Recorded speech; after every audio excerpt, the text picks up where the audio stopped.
Noong nakaraang Marso ngayong taon ay umamin ang aktor na si Baron Geisler na may isa pa siyang anak na babae bukod sa anak nila ng asawang si Jamie Evangelista. Sa panayam ng aktor kay Ogie Diaz sa vlog nitong Ogie Diaz Inspires, ay inamin nitong may anak siyang dalagita na at gusto niyang bumawi rito at natuwa siya dahil nakipagkita ito sa kanya. Bagamat hindi binanggit ni Baron kung sino ang ina ng anak ay naalala naman ng netizens kung sino ito, ang aktres na si Nadia Montenegro. Kumalat ang pangalan ni Nadia ng ibalita sa pamamagitan ng blind item ni Nanay Christy Fermin sa programang The Buzz, taong 2008, na may isang aktres na nanganak sa isang pribadong klinik.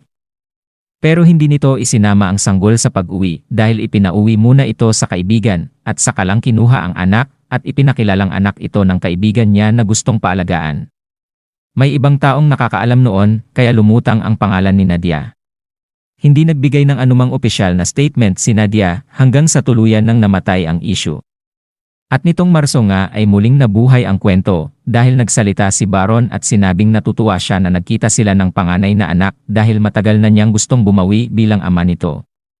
Still, nanatiling tahimik si Nadia nang hingan siya ng komento sa pasabog ni Baron kaya nawala ulit ang issue. Pero sa panayam ng aktres kay Julius Babao para sa vlog nito sa YouTube na in-upload nitong nakaraan June 25, ay umamin na may anak siyang babae na hindi ang namayapang ex-mayor ng Caloocan City na si Boy Asistio ang ama.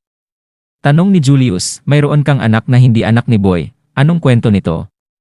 Yung mga nangyari sa buhay ko in the past siguro umabot sa 17 or 18 years na naitago ko. Hindi ko ito itinago sa mga taong dapat nakakaalam, hindi ko rin ito itinago sa mga mahal ko sa buhay, hindi ko itinago sa anak ko, hindi ko itinago kay Boy, hindi ko itinago sa mga kapatid ko. In fact, all these years it is so difficult to other people to understand na bakit okay sila, bakit nagtagal sila ni Boy, bakit sila okay ng mga anak niya kung may ganito. Common sense guys, sa tingin nyo hindi ko inayos ito. Sa tingin nyo hindi ko pinlano ito. Tingin nyo hindi ko prinoblema ito. Buhay ko ito, buhay ng anak ko, pangalan ng asawa ko, pangalan ko. But I don't think I owe anyone an explanation kung ano man ang ginawa ko sa buhay ko. Napatawad ako ng Panginoon, maayos na namayapa si Boy nang okay kami, maayos ang mga anak ko sa pagkakaintindi ko, wala akong pinagsinungalingan sa pamilya ko, mahabang sagot ni Nadia. Pinagsisihan ba ng aktres na ngayon staff na ni Senator Robin Padilla sa Senado ang nangyaring ito sa buhay niya? No, what I got from him was one of my biggest blessings, din ni Nadia. Tinanong ni Julius kung anong klaseng anak ang bunso niya. She's the most beautiful na pinalaki ko na punong-puno ng pagmamahal, punong-puno ng respeto sa tatay niya, si Boy, sa nagbigay ng pangalan sa kanya, sa nagpaaral sa kanya, sa nagmahal sa kanya, walang pwedeng mag-question outside our circle. I am not unfazed bay, wala akong pakialam sa kanila.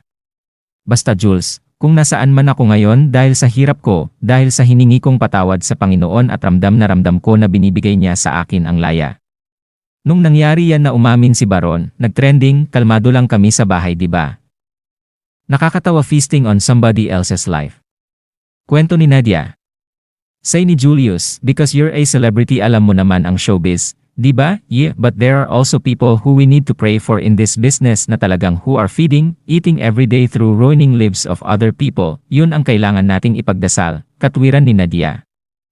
Muling tanong ni Julius kung hindi nito nasira ang anumang relasyon ni Nadia sa mga anak ang ginawang paglantad ni Baron.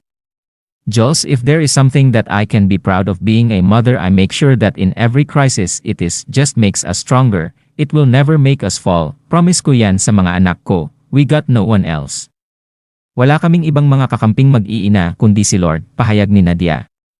At ang malamang tanong ni Julius ay kung interesado pa ang anak niya kay Baron na magkaroon ng relationship sa tunay nitong ama, as of now hindi, kasi isang beses pa lang silang nagkita tapos biglang in-announce na agad, so, asan doon ang intention mo na magkaroon ng relationship o gusto mo ng views, gusto mong mapag-usapan o gusto mong mag-promote, ilagay mo sa tama kung ano ang intention mo. Kasi ramdam na ramdam ko, ayaw na ng anak ko and give me a reason why, are you even worth it to be called dad?